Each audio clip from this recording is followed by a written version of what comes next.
The date was the 11th of November 2011.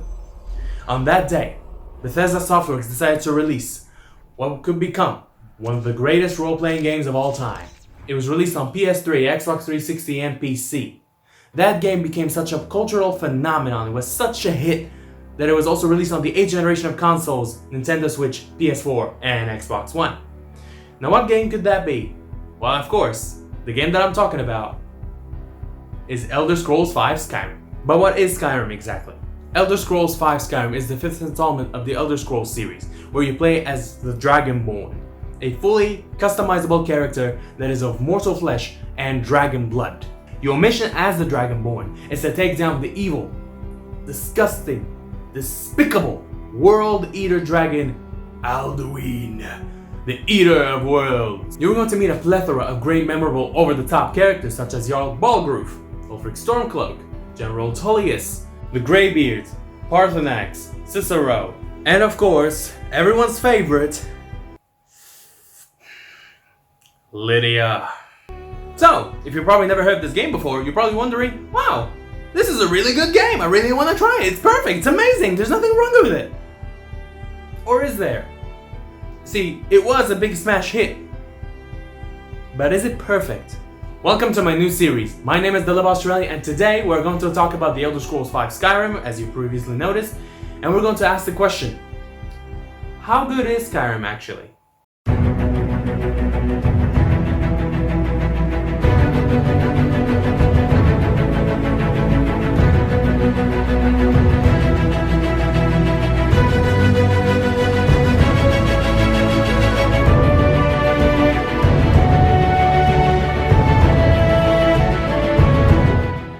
Skyrim is considered a great game by most critics and fans. However, that sentiment is not shared by the full gaming community. So, let's dissect the Elder Scrolls V and find out whether it's truly a great game or a great misconception. First, let's talk about the gameplay. In this game, there are 3 playstyles that you can choose from: Mage, Warrior, and Thief. But the best part about this game is that it's fully customizable when it comes to your fighting style. You can be whatever you want. You can fight your battles in any way you choose. Do you want to be a warrior? You can choose from a massive arsenal of weapons to not only protect yourself, but deal some damage. Do you feel like you're going to be more of a mage than a warrior? You got 5 schools to choose from to become the absolute master of magic in the world of Skyrim. Be an archmage like no other. Are you more of a bow and arrow person? Well, pierce the heads of your enemies like they're shish kebab. Maybe you feel like striking fools down before they know it. Be one of the shadows and sneak your way and kill them with a dagger in the back. Hell, do you want to do it all at the same time? Who's stopping you? Surely not some thieves in some dilapidated fort. Absolutely not. Do what you gotta do to crush all those jabronis and make sure you leave your mark on Skyrim. This whole world is gonna be yours. You're probably gonna ask me, but Live Australian, how do you find all these weapons to crush your enemies? Well, the answer is easy, my friend. There are 2 ways to get weapons in the game.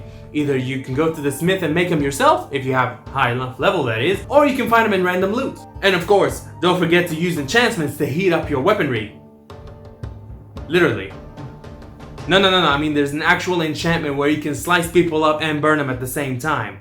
Or freeze them, or electrocute them, or poison them. There are a lot of ways to lay it to smack it down. And of course, don't forget to explore, lockpick, pickpocket people of their most prized possessions, and borrow your way to a sweet, sweet deal. That is what Skyrim is all about. Oh, but of course, there's one more thing in the combat that we haven't mentioned yet. The shouts, also known as the Thuum. Shouts, or Thuum, are basically the language of the dragons, and each Thuum has a special ability to grant you an advantage during battle. You can put someone on fire, you can freeze someone solid, or you can yeet someone out of a cliff. You can do anything you want. There are so many ways to take down an enemy using a shout. Combat is so diverse, there's probably never going to be any dull moment. Right? You may describe Skyrim's gameplay as a massive tree with short branches. I guess what I'm trying to say is that even though you have so many diverse ways to fight, each certain way is kind of limited. This is not exactly Ghost of Tsushima. You can't exactly do combos with your melee attacks. You'll end up flailing your sword angrily instead of actually fighting. But Live Australian, what about all those magic spells that you can learn? Most magic spells become obsolete, especially when you're at a higher level, and you'll end up using almost none of them. Okay, but what about the shouts? Yeah, these become even more useless. Oh. Yeah, the thing is, even the legendary shouts of Skyrim, they're kind of meh. I mean, okay, you got Dragon Rend that's gonna help you a lot, especially against dragons. Maybe Unrelenting Force where you can yeet people off a cliff and be done with them. But personally, for me, I think those are the only 2 shots that I found useful. Everything else, just blah. Oh, and speaking of useless, do you want to talk about useless? How about those followers that you have? I already mentioned Lydia, and that's for a good reason. Because it seems like those followers have only one goal in life, and that is to always stand in your way, trigger pressure plates that's going to set traps, and of course, dying. So yeah, while you have so many ways you can fight, at the same time you're gonna end up ignoring 90% of them and just gonna end up using your sword like a fly swatter, flailing it around. That's going to be the only sensible way to progress through the game. Alright, well, okay, I guess the gameplay is okay, but what about the story? Maybe if the story is good, then we'll ignore the gameplay, right? Let's dive into it and see. Skyrim is known to be long. I mean, really, really long.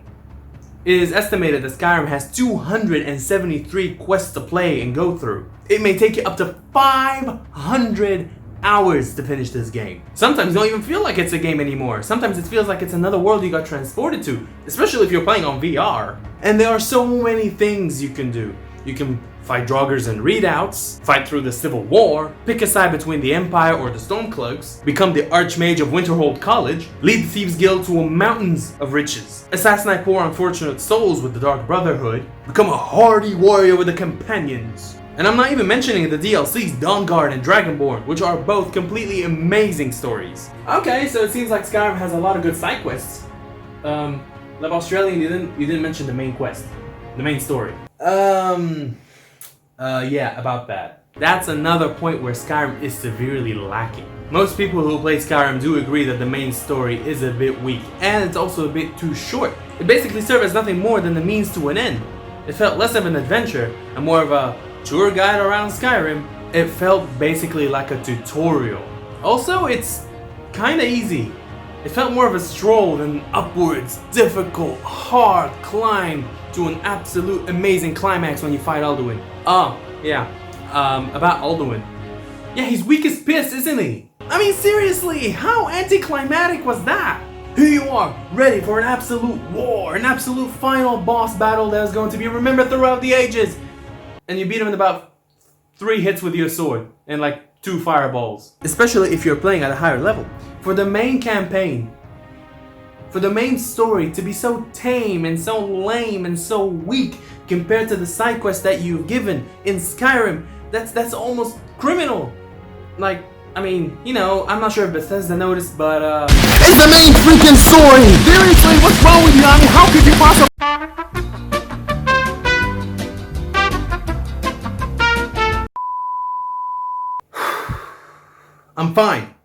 I'm fine, okay? With that in mind, let's talk about everything else. So, what is the most known thing about Skyrim?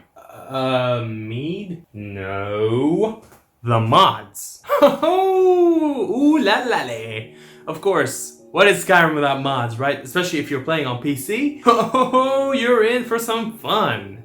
I mean, yeah, they can do typical things such as improve graphics and whatnot, but no. I'm talking about crazy, capital C, crazy. Do you want a mod that strikes guards every time they say the arrow to the knee line? You got it. Do you want to fight Dragon Macho Man Randy Savage?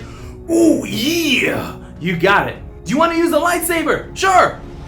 Why not? Dragon Macho Man Randy Savage though. Dig it! Another thing that makes Skyrim so amazing is the lore. It has one of the richest lores in gaming history. Say what you have to say about the story, but the lore itself, that's pretty awesome, especially if you're bothered. You'll find hundreds of books to educate yourself on the literature and education and culture of the world of Nirn and the continent of Tamriel. It seems that the developers truly want to create a living, breathing world and not just a video game. At least from a lore perspective. Another thing though, there's also the soundtrack. Oh my heart, please stop beating so fast because Skyrim has one of the most beautiful soundtracks that I've ever heard in any game. It matches the ambience and the environment of any place that you're in so perfectly, so smoothly. Obviously, I will not be able to play them right now because of copyright issues, but I'm telling you, look it up on YouTube. Just put Skyrim OST or Skyrim in music. It's amazing, it's beautiful, it's serene. Elder Scrolls 5 had the most ear-pleasing tunes. But there's nothing to really please your eyes. If you're playing Skyrim, especially the vanilla version, there's not much to talk about graphically. I mean, nothing good at least. Even with the graphical upgrade in the current gen consoles, it's still visually ugly.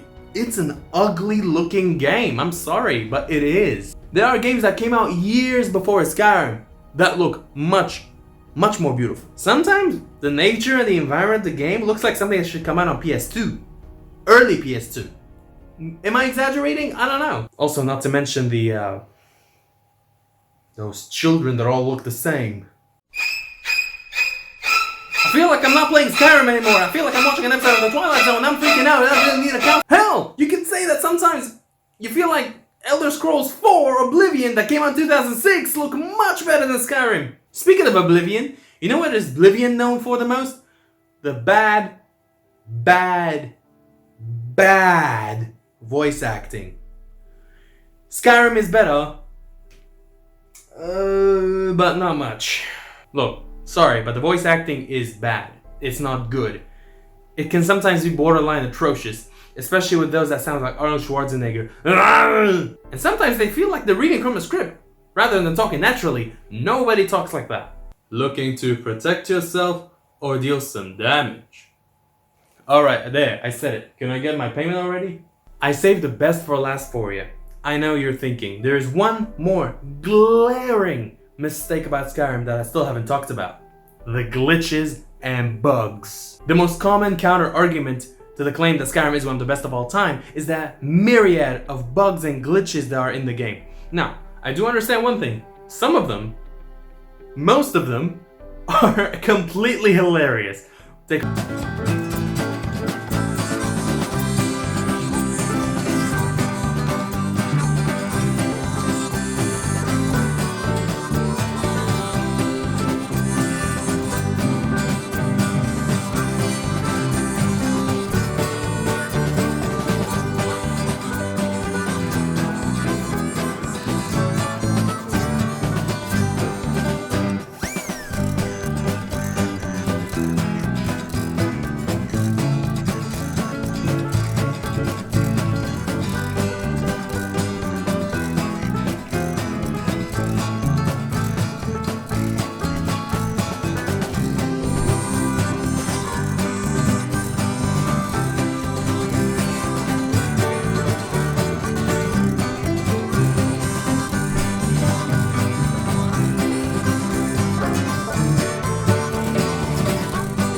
Oh man.